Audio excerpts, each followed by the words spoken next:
Thanks, Chief. I appreciate it. Tommy, how you doing today? Are you ready for today? All right. I've got that responsibility for the past 2.5 years when I see him in the morning. Are you ready? We're ready. Ready or not? Well, good morning, or I guess, actually, good afternoon now, everybody. So good afternoon and welcome. I'm honored that Tommy and the team asked me to speak here this morning. I'm honored to be here to salute and send off into retirement Chief Tommy Klapsaddle. A humble man, a compassionate leader, and one heck of a firefighter. It is truly amazing to me to see all these people out here in the audience. What a huge turnout of friends and families, colleagues, firefighters from all around the region and beyond. But in the 2.5 years I've known Tommy, this doesn't surprise me at all. They didn't have this big a turnout to send him off. Not at all. I'm going to divert here just a second and talk a little bit about what has helped me to form such a close relationship with Tommy, and quite frankly, the entire department down at the base. And I think it's, to me, it's important to share this story. I grew up the son of a policeman, but firefighters have always had a special place in my heart. I was born and raised in Yonkers, New York, and I lived on the same block as my local firehouse. Spent many afternoons creating a relationship with those firefighters, spending time with them, so much that when I got older, my best friend, my best childhood friend, the person I went to school with, slept over houses. We all know that type of person. When I joined the Navy, he decided to join the New York City Fire Department. His name was Michael Lyons. I know some of you in this room are familiar with him. Sadly, on September 11, 2001, as part of Squad Company 41 from the Bronx, Harlem, New York, he was one of the 343 firefighters and paramedics that selflessly ran towards the danger that you do every single day. He ran towards that danger to save others, and he never exited the towers. So it's truly my honor to be here today among so many of the bravest people I've ever met. I'm amazed every day what you do to keep the rest of us mere mortals safe. So thank you very much. I'm going to round for all of us.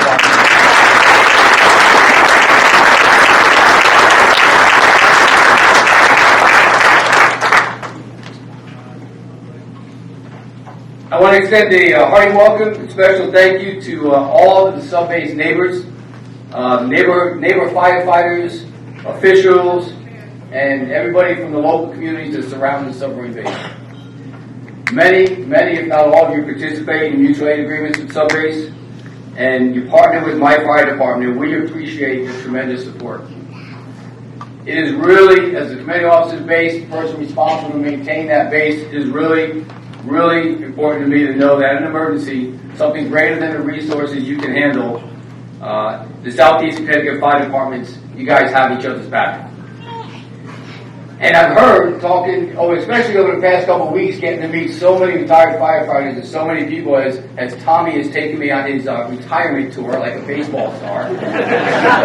And he's introduced me to so many of you great people who are retired nowadays. And I've got to meet so many fantastic people. But what I heard is that, back in the day, that relationship, that mutual aid, that fire departments working together so closely was not always the case. And from what I've also been told, that our man of the hour, Tommy Klapsaddle, has been fundamental in getting us all in this area of Southeast Connecticut where we are today. And, part of how he did that was he has a leadership philosophy that is not dissimilar from my own. And it can be summed up pretty simply as relationships before issues. Right? If you work hard every day at building strong relationships, when issues arise, they are so much easier to work out. And Tommy's a living example of that. That's the type of leadership Tommy has brought to the sub-base fire department for the past 35 years. From a junior firefighter in Waterford, to an engine driver, to a captain, to a district chief, Tommy has continually led the way. He's built relationships, he's worked hard on issues, and he got the job and the mission done every single day. Another one of his approaches to leadership, and a key reason for the success that he and his team have enjoyed at Subbase, has been his mantra to take care of your people, and the mission to take care of itself. Just like the submarine force, any organization may have all the cutting-edge equipment and tools and technology in the world, but it is only as good and as effective as the people that operate all those equipment. A workforce who are properly trained, properly equipped, properly compensated, and cared for on and off the job will exponentially raise the chances of mission success. Tommy lives that every day. I'm going to give a little example. When I first got here, a little over 2.5 years ago now, the fire department at Subbase was severely undermanned. Right, in order to get the mission done at Subbase, I need a minimum of 45 firefighters on staff. Right, in order to man the shifts, 15 and everything, I need 45. But we were only funded at the time for 40. And of those 40, we'd be lucky if we had 36 on the books. And so what was that doing? You know, all these firefighters I see around here from my firehouse, what was that doing? It was destroying the morale. It was destroying the lives of many of these firefighters. Right? Not only was I struggling, was Tommy struggling to make the mission, there was times where we only had 13 fire. I'm supposed to have 15 every shift. We had 13, we had 12. There were times where we had to call our partners, you, in the community, and say, I can't provide mutual support. I don't have enough bodies just to support the subbase. And then just think of the effects it had on the firefighters themselves and their families. There were firefighters that were leaving because their spouses said, I'm out if you're not out, because you're never home. They were working 48, 72 hours, they'd get home for 24 and go back for another 72-hour shift. It was ridiculous. And so when I got there and I asked Tommy, what can I do for you? How can I help you as a commanding officer? That was one thing he talked to me about. Primary things, I need help, we need to fix this, it's broken. And so we spent the next year and a half fixing that. I gave Tommy a huge lift. I said, because I'm a good nuke and I need to see numbers, regulations, requirements, I need it all right. And I gave Tommy a list of things he had to go provide me. And over the next 6 months, he gathered all that data. And him and I together made a pitch to the admiral down in Norfolk exactly what we needed, why it was a requirement, and what the impact was if we didn't have it. When we got done, we were funded for 45, and we now have, and then the next thing we did was we took all the hiring practices that were down in Norfolk somewhere, and Tommy asked for them local. He said, I want to do it here myself because I want to take care of my people. Tommy, the chiefs, the captains of the fire department, they spent countless hours, off-duty hours, rummaging through applications, going through interviews, and selecting the proper firemen. Right now, I'm happy to say that I think it was last week or the week before, we had the very first shift in many, many years with absolutely zero overtime, and we're fully manned fire department. So well done, Tom.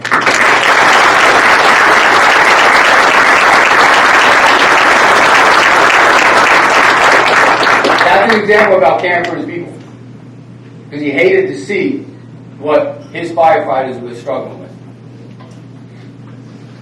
Since standing his first watch in October of 1989 to his last watch yesterday, Tommy's made sure that not only were his firefighters taken care of, but whomever else that fire department interacted with on a daily basis, they received the very best care and attention.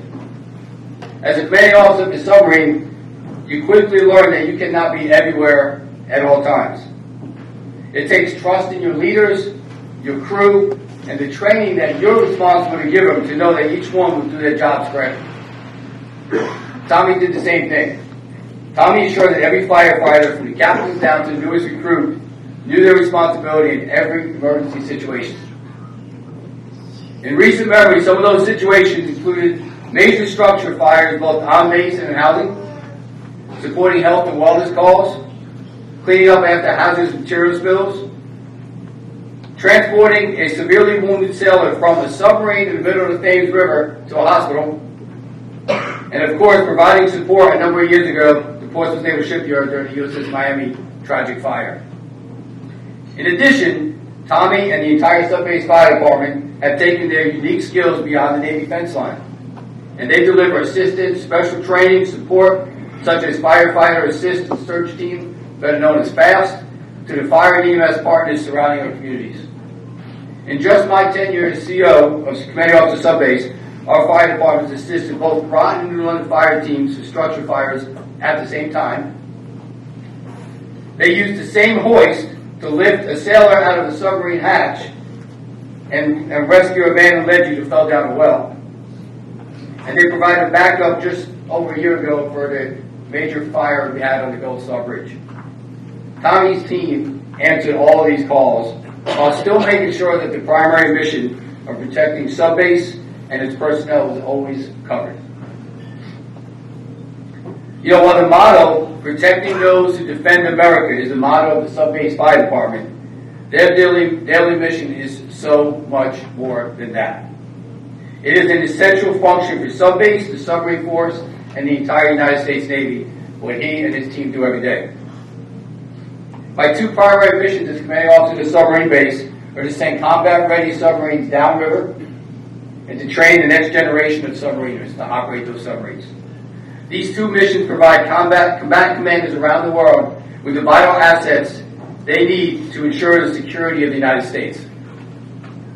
Subbase is home port to nearly a quarter of the attacked submarines of the United States Navy.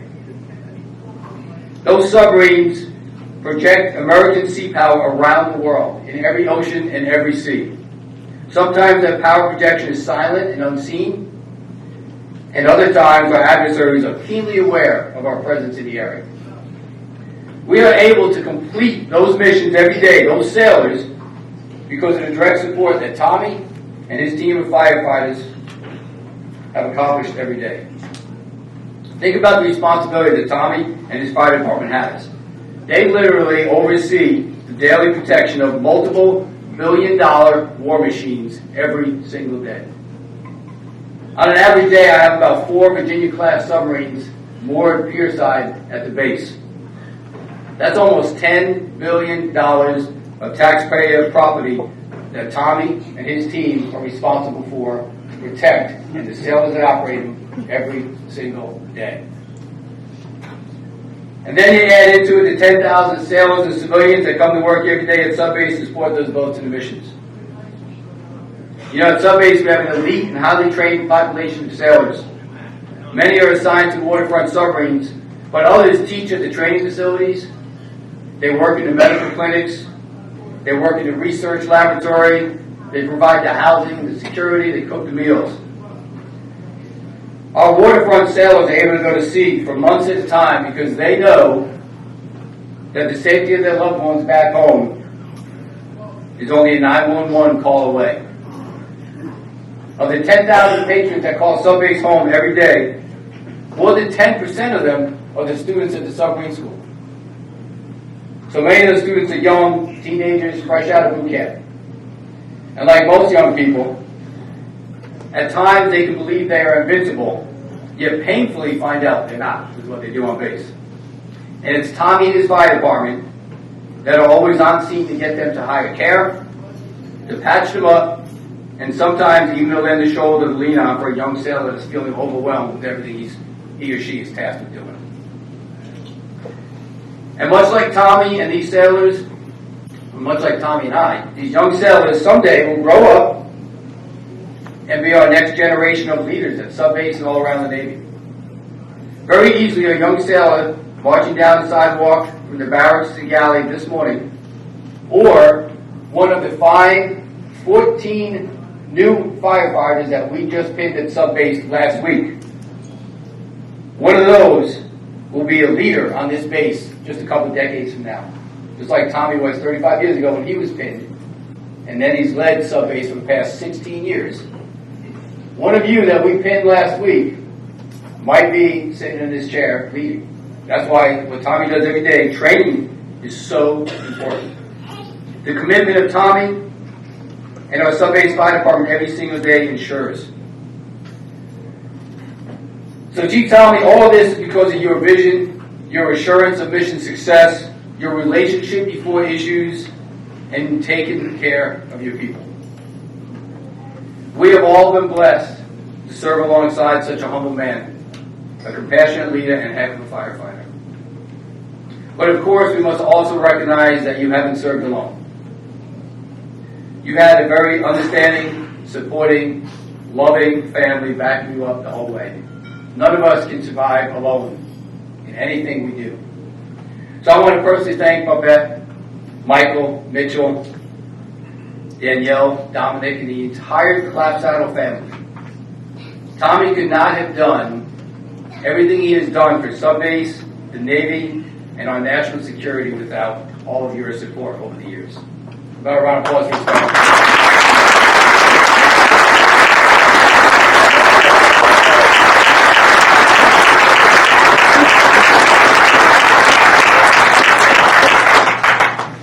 And I'm sure most of you know this already, but some of us, some of the Navy folks may not, in the room, may not know this. You know, Tommy's wife, Babette, is a retired dispatcher. And both of his sons, Michael, retired, both of them and Michael and Mitchell are both dispatchers today. Right, so the commitment to emergency service, to helping others, to be there for other people, it runs deep in the Clapsaddle family. So Tommy, as I conclude these remarks, and you conclude an exceptional 35-year career in the Navy and the Fire Service, Navy Team New London thanks you. The United States Submarine Force thanks you. The United States Navy thanks you. And most importantly, the people of the United States thank you for your unwavering dedication to duty and service to our nation. I wish you and your family well in all your future endeavors, and I also wish that your charter fishing service will always find calm seas, and as Chap said, big fish.